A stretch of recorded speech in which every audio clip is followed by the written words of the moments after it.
and then all the sensors are working, so we can manage or cook end to end. How we do that is we have a camera to identify what type of food it is using a deep learning vision model. We have this IR sensor which streams the temperature data, the surface temperature data from the food.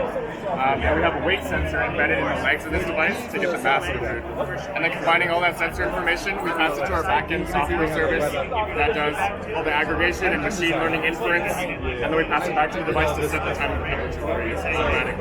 So basically, I can cook anything, just You can cook anything. Yeah, air fryers specifically are meant to simulate the deep fryer, so anything that you want like a crispy texture, that's what it's really good for. But you can also do like oven baked things like cookies, or you can do other modes. What's the price on this? We're aiming for around $250 to $300, so we're trying to keep in that low to mid-tier range. We're gonna try to offset that cost by leveraging the software and all of our data to like partner with Instacart, for example, or other grocery apps to like schedule like delivery things. Do you have a card? We don't have a card, but we have a newsletter if you want to sign up for product updates, and we have a website. So how do you, that's my question, how do you pass that? We're still raising right now.